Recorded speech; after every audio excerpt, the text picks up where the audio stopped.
Tu le trouves-tu beau, toi, Val?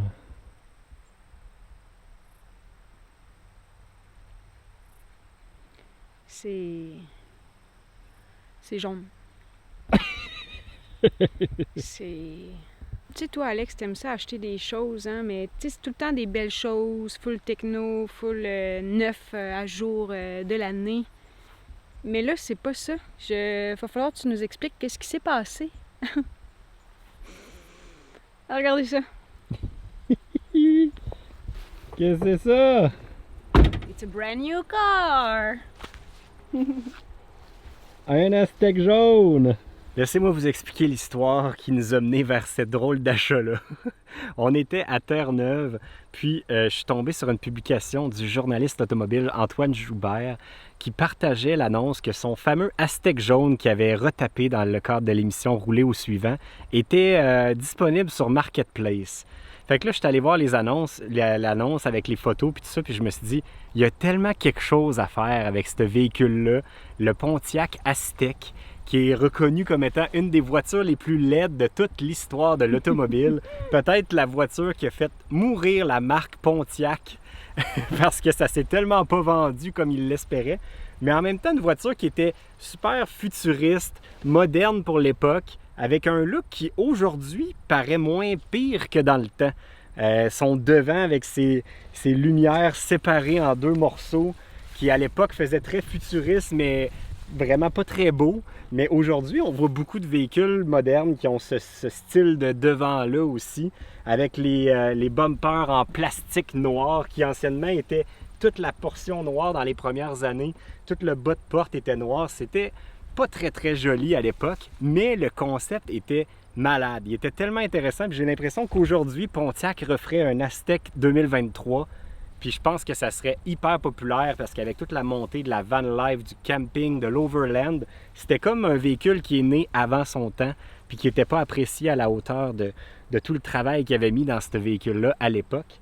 Fait que je pense qu'il y avait tellement quelque chose à faire pour comme redorer les lettres de noblesse de l'Aztèque, puis je voulais que ce soit moi qui le fasse. Ben nous, Val et moi. Val... J'ai rien à faire là-dedans. J'ai dit, Alex, je te laisse. Si tu veux que ça soit ton projet, fine. Je vais aider à tenir la caméra, à dire oui et non sur certaines choses, mais c'est ton véhicule. Et that's it. Puis je vais accepter d'être passagère. Et... T'es pas gêné d'être dedans? Ben écoute, je trouve ça tellement pratique que j'en suis pas vraiment gênée. Mais quand je me retrouve seule dans le véhicule, je suis gênée parce que c'est ton choix de véhicule.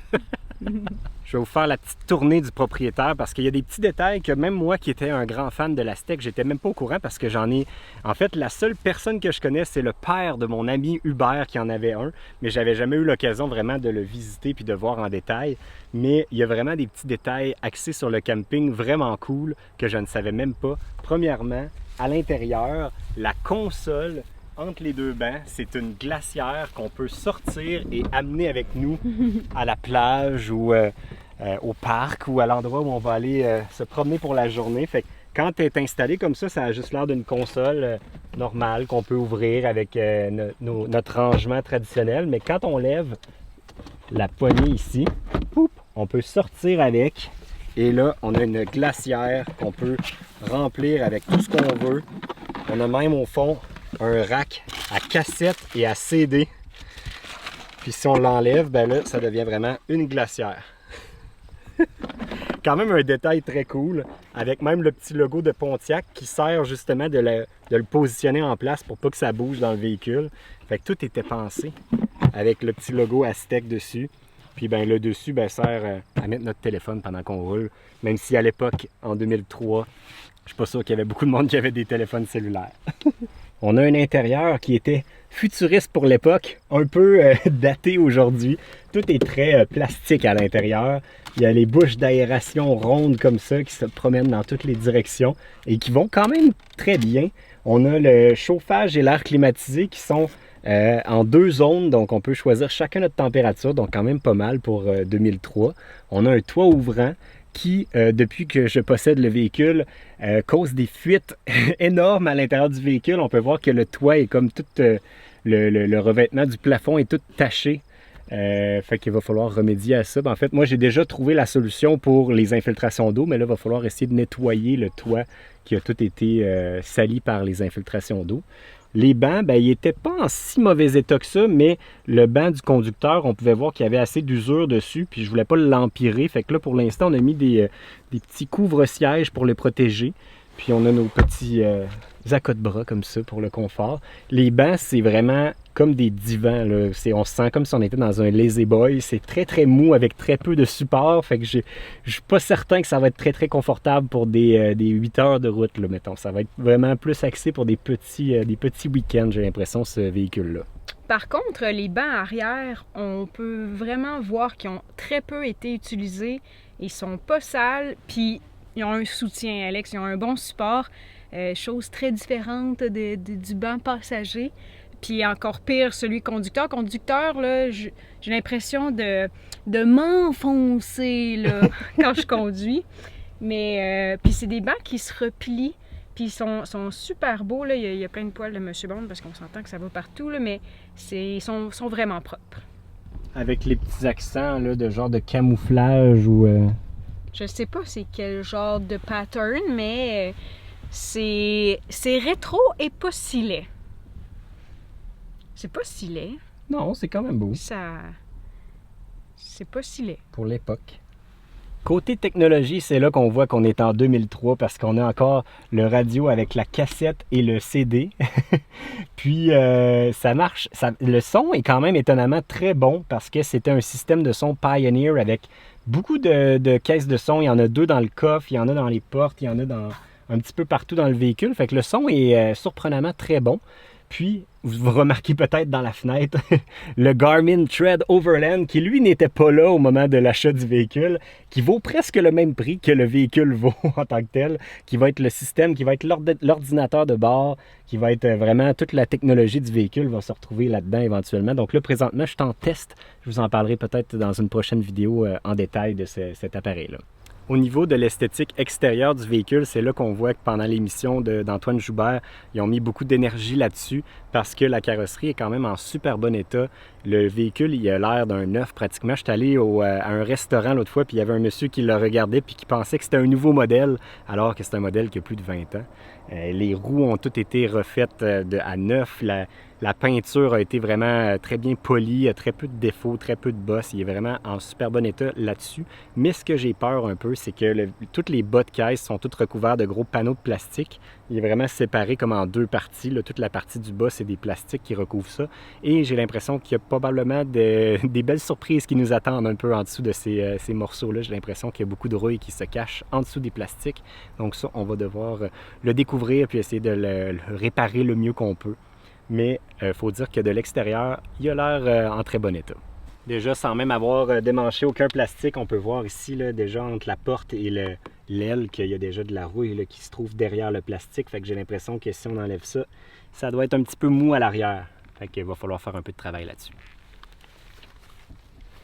Le pourquoi j'ai accepté le projet d'Alex avec la Aztec, c'est parce que ça touche quand même notre mode de vie, ça touche notre passion. Nos intérêts, puis c'est le camping. Puis dis-nous donc pourquoi, Alex, ce véhicule-là touche énormément le camping. Oui, parce que là, je vous ai montré la glacière à l'intérieur, mais il y a pas mal plus que la glacière. Oui. Quand on ouvre à l'arrière, c'est un petit peu comme un camion. On a notre tailgate en bas qu'on peut ouvrir qui devient un siège et qui nous permet de relaxer avec des petits endroits où on peut mettre nos breuvages en toute sécurité. Fait que c'était vraiment réfléchi pour vivre l'extérieur. Là, il faut dire que c'est tout très plastique et très... ça craque, ça n'a pas l'air d'une grande solidité. Fait que peut-être qu'il faudra retravailler cette portion-là éventuellement.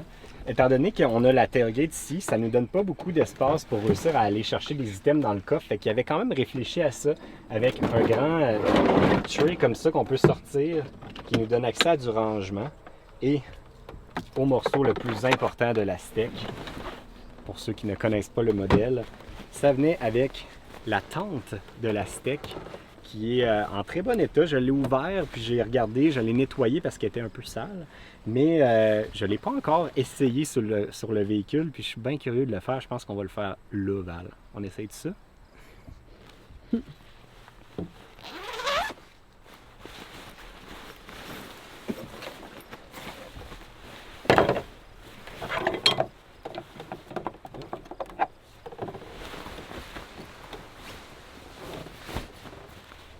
Fait que là, on a les logos Aztec qui vont sur les côtés. J'en ai un que j'ai trouvé. Ça semble être la porte. C'est peut-être pas la porte, attends. Parce que dans l'émission d'Antoine, il a fallu qu'il installe la tente sans les instructions. Mais on les a, les instructions. Puis je pense qu'Alex, tu les as pas regardées. Là. Tu fais vraiment Ben là, tout à l'œil. je Là. vais essayer de le faire un peu comme Antoine le fait sans les instructions. Puis après ça, on verra comment je me suis débrouillé.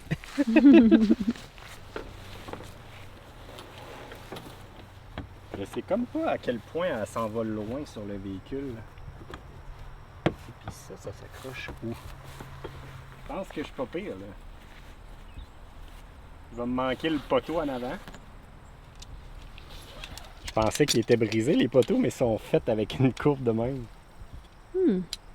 Des poteaux en faux fibre de carbone. Ça doit aller là.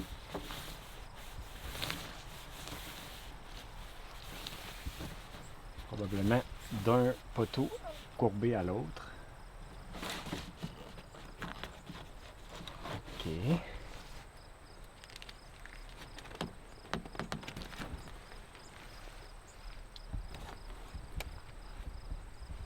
Je pense que je l'ai, Val.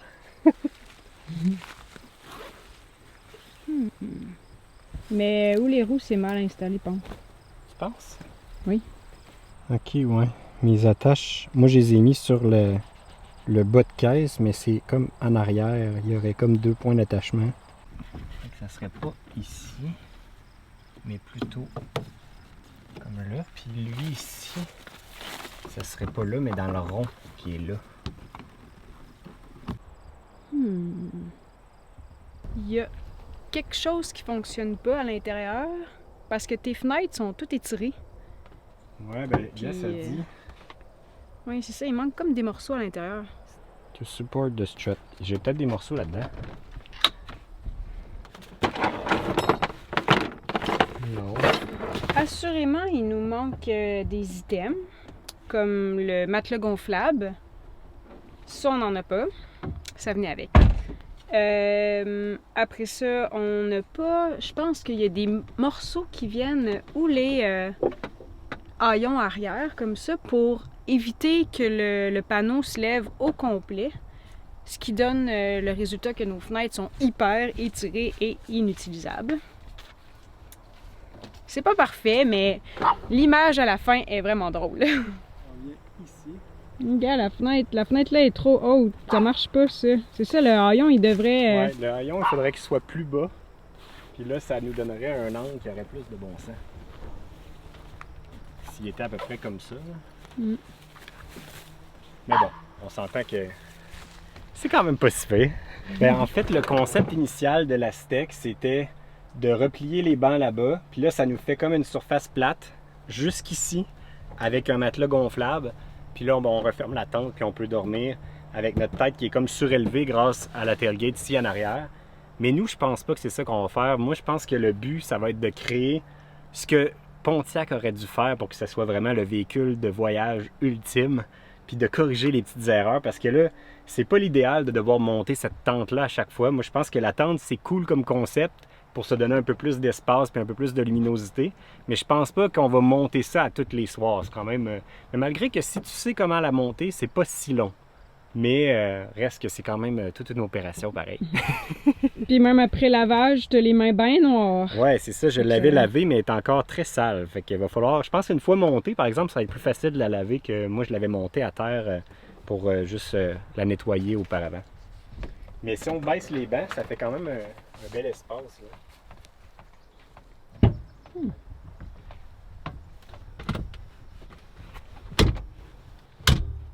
Fait que quand on baisse les bancs comme ça nous fait tout un espace qui est plat complètement. Fait que... Mais tu peux même les replier une autre fois. Ouais. Puis là, vraiment, ça. en dessous... Mais non, mais attends, si tu replies les deux, Ouais. puis qu'on enlève la valise... Ah, ben, on n'a même pas le plancher au complet, il y a un... Ouais, mais ça s'enlève, ça. OK. Comme ça. Fait que si Ça nous confirme que si on enlevait la banquette arrière au complet, puis qu'il n'y en avait plus du tout, qu'on enlève ce système-là, qui était quand même bien fait, puis on enlève le rack en dessous, ça nous fait vraiment un plancher de tapis complètement plat du début à la fin. Puis d'après moi, ça sera assez grand pour qu'on puisse dormir. Mettons, là, je vais m'essayer. C'est quand même grand, Alex, hein? Quand même, tu sais. Ça sera pas confortable pendant Ouais, toute mon là, affaire. non, c'est... Mais tu sais, ça confirme que... Ben, il y a de la je pourrais- place, là, encore jusqu'à la fin. hein. Ouais, je pourrais quand même passer, puis là, ben, Ah, gars, tu veux dire une fois fermé, genre? Ouais, moi, je pense qu'on pourrait dormir la tailgate fermée avec un système style road loft, là, qui nous ferait une plateforme de rangement, puis qui nous ferait vraiment un lit complètement à l'intérieur, un peu comme dans le caravane de road loft qu'on a testé. Il y a de quoi à faire avec ça. Là, on se sent vraiment en camping. Il y avait vraiment des trucs qui étaient réfléchis, quand même cool que Pontiac avait pensé. Il y a les contrôles pour la radio du véhicule à l'intérieur du coffre ici. Fait qu'on n'a même pas besoin d'aller en avant si on veut changer notre musique. On peut partir, faire play, monter le volume, changer les chansons sur notre disque compact.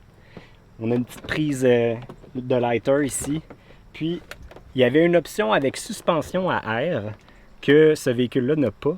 Puis ça venait avec un compresseur qui aurait été derrière cette petite porte-là. Et ça nous aurait permis de gonfler un matelas gonflable à partir du compresseur directement. Fait que c'était quand même des technologies bien adaptées pour le camping.